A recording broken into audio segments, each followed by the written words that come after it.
کہا جاتا ہے کہ ان کے رفقا اور رشتہ داروں کی ہیں۔ آپ کی ولایت کے حوالے سے یہ واقعہ بے تحاشا کتابوں میں درج ہے۔ واقعہ کچھ یوں ہے کہ جب حضرت کی عمر 6 سال تھی تو آپ ایک روز کھیل میں مشغول تھے۔ حضرت بہاؤالدین زکریہ تشریف لائے اور اپنی پگڑی اتار کر ایک طرف رکھ دی۔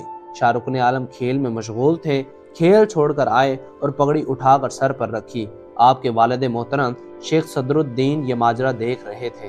آپ کے والد نے آپ کو ڈانٹا اور فرمایا کہ یہ بے ادبی ہے، جس پر حضرت بہاؤالدین زکریہ رحمۃ اللہ علیہ نے فرمایا اسے مت ڈانٹو، یہ دستار اسی کے لیے ہے اور میں رکن الدین کو یہ پگڑی عطا کرتا ہوں۔ یوں دادا نے باطنی علوم سے آراستہ فرما دیا اور دادا کا علم پوتے کو عطا ہو گیا۔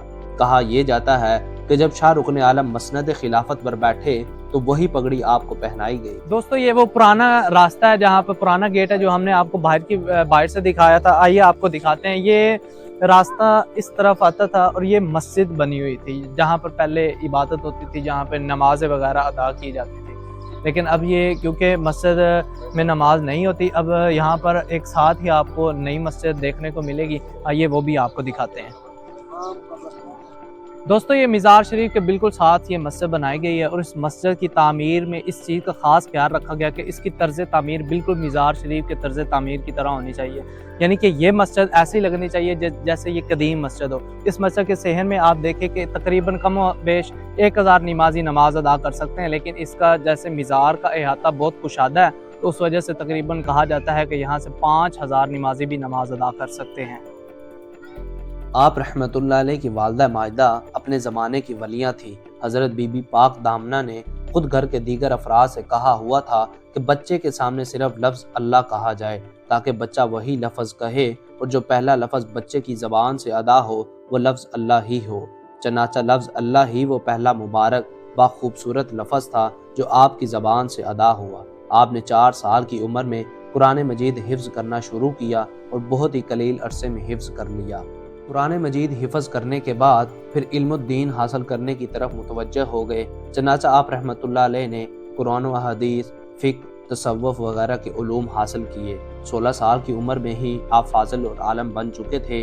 علم حاصل کرنا ہر ولی کی زندگی میں نظر آتا ہے، مگر جو عملی زندگی ہے اس کا اندازہ اس بات سے لگائیں کہ جب آپ 7 سال کے تھے آپ نے نماز باجماعت کی پابندی شروع کر دی تھی اور آپ کے دادا حضرت بہاؤالدین زکریہ رحمت اللہ علیہ آپ کو ساتھ رکھتے تھے، جماعت میں نماز میں آپ کو شریک کرتے تھے۔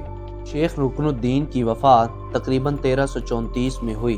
سیر العارفین میں لکھا ہے کہ وفات سے 3 ماہ پہلے ہی آپ نے گوشہ نشینی اختیار کر لی تھی، فقط نماز کے لیے حجرہ سے باہر آتے۔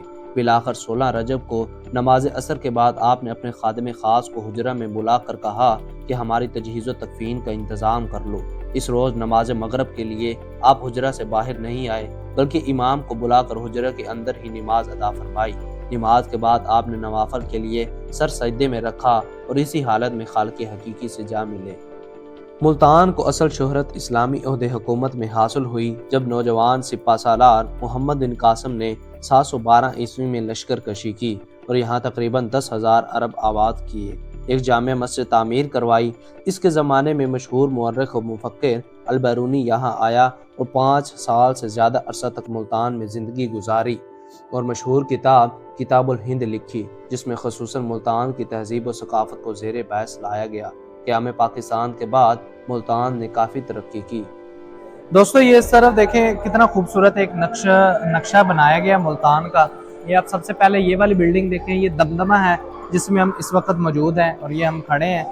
اس کے ٹاپ پہ کھڑے ہو کر آپ جو ہے وہ تقریباً ملتان کے چاروں طرف ہر ڈائریکشن میں دیکھ سکتے ہیں۔ اس کے ساتھ یہ کاظم گیٹ ہے۔ اس کے ساتھ اگر یہ دیکھا جائے تو یہ گھنٹہ گھر کا نقشہ بنا ہوا ہے، اس کی بنائی گئی ہے عمارت۔ اس کی طرف آئیں تو یہ حضرت شاہ رکن عالم رحمۃ اللہ علیہ کا مزار شریف جو ہے وہ اس کا نقشہ ہے، اور یہ حضرت بہاؤالدین زکریہ رحمۃ اللہ علیہ یہ ان کا ہے۔ اس کے بعد یہاں پر دیکھیں ایک چھوٹا سا جو ہے وہ مندر بھی موجود ہے۔ اس مندر کے بارے میں یہ بھی کہا جاتا ہے کہ یہ بہت پرانا مندر ہے اور ابھی تک اس کی عمارت جو ہے وہ موجود ہے۔ ملتان میں جو ہے وہ اسٹیڈیم بڑا مشہور ہے کرکٹ کے لحاظ سے، یہ اسٹیڈیم کا نقشہ بھی بنایا ہوا ہے اور یہاں پر اسٹیڈیم بھی موجود ہے۔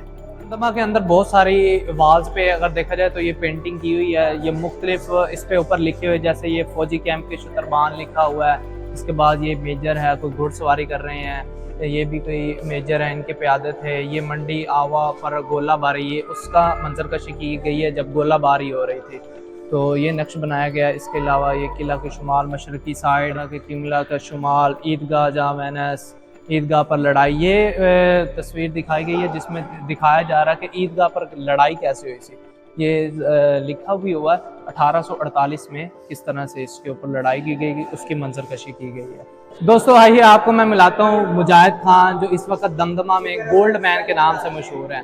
آپ یہ شاید سمجھ رہے ہیں کہ یہ اسٹیچو ہے، یہ اسٹیچو نہیں ہے۔ ابھی ہم ان سے سلام لیتے ہیں، یہ سلام بھی کریں گے ہمیں اور آپ کو ہاتھ بھی دلا دیں گے۔ السلام علیکم۔ ہیلو، وعلیکم السلام۔ کیمرے میں دیکھ کے ہاتھ ہلا دیں اپنا۔ آپ کا کیا نام ہے؟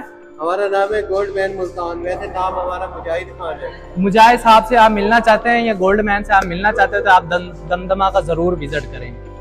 شیخ رکن الدین یعنی حضرت شاہ رکن عالم کا ہر سال سالانہ عرس بھی ہوتا ہے۔ اس عرس میں پورے پاکستان سے ہزاروں کی تعداد میں لوگ شرکت کرتے ہیں۔ یہ عرس تقریباً 3 دن تک جاری رہتا ہے۔ عزیز دوستو، یہ تھی ہماری آج کی ویڈیو جس کا موضوع سخن حضرت شاہ رکن عالم کے بارے میں تھا۔ امید کرتے ہیں کہ آپ کو ہماری یہ ویڈیو پسند آئی ہوگی۔ ویڈیو پسند آنے کی صورت میں اسے زیادہ سے زیادہ لائک اور شیئر کر کے ہماری حوصلہ افزائی کریں۔ ہماری نئی ویڈیو آنے تک اپنے دوستوں اور گرد و نواح کے لوگوں کا خاص خیال رکھیں۔ خدا حافظ۔